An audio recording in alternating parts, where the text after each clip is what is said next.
morning mga idol.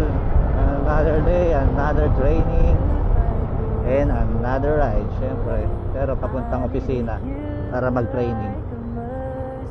So ayun, kagabi ang saya dahil nagka-ro kami ng top bike ng Moto Marino crew. Kita-kita kami ulit, nagkakwentuhan. Napaka-solid guys. Kahit hindi kami magkakilala, magkakaiba yung barko namin, pero dahil sa Moto Marino crew, nagkaroon kami ng gathering, nagsama-sama, at nagkakaroon ng share at ng knowledge sa isa't isa. Lalo na yung mga retirado nating mga kabaro, no? Mga naging successful sa ano nila, business nila. Sinishare nila yung knowledge nila, yung experience nila. Kaya napakalaking tulong din na nabuo tong grupo na to, no? Kasi nakakuha tayo ng knowledge, ng kaalaman sa kanila, sa mga pinagdaanan nila, kung paano nila nagawa, na maintain, paano nila na sustain yung ginagawa nila para hindi na sumakay, no? Hindi na mapilitang sumakay. Napakasaya nung ganun, laking tulong sa amin yun para sa mga darating na araw na sana soon kami rin makapag-retire ng maaga, na hindi na mapilitang sumakay. Aminin man natin mga idol, no, na ang pagbabarko hindi panghabang buhay, panandalian lamang yan. Kasi ang pagbabarko, ang ano diyan, ang puhunan diyan, yung katawan mo eh. Habang tumatanda ka, tumatagal ka, marami kang nararamdaman. Pero hindi porket na nagbabarko ka eh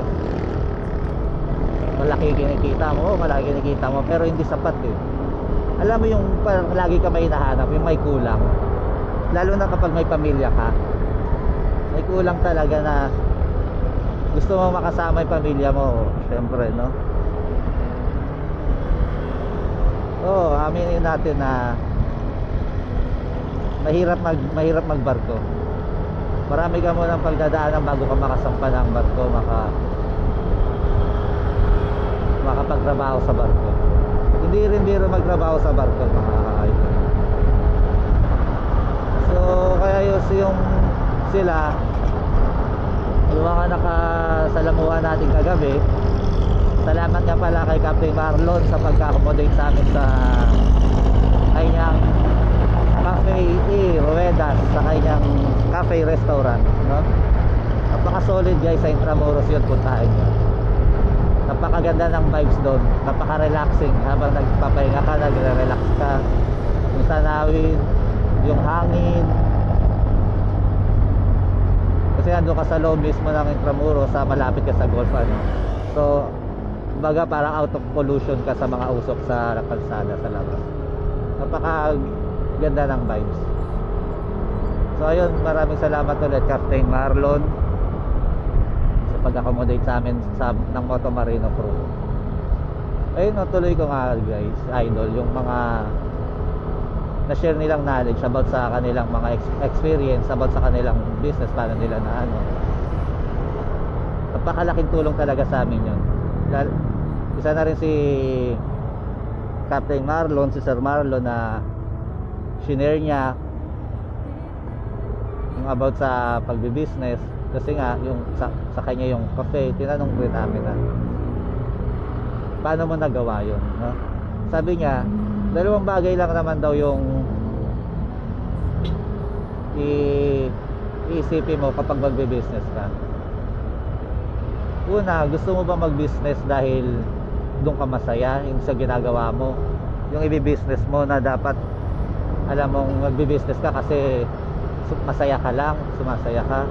At pangalawa, gusto mong mag-business na dahil gusto mong kumita, no?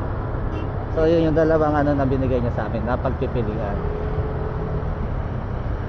Pero maganda rin kung ako yung tatanungin mo, maganda yung dalawang option eh. Maganda yung i-apply parehas sabay.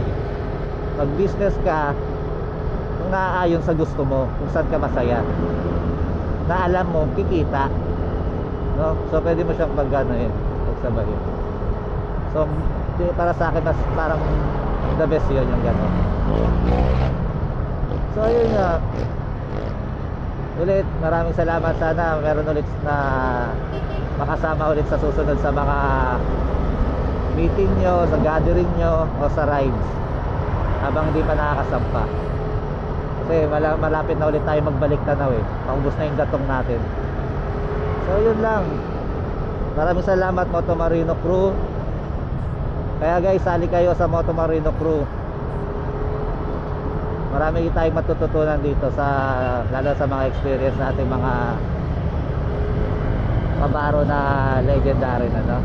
Na nakapag-retired na hindi na sumasampa at successful na sa kanilang mga ginagawa para hindi na sumakay.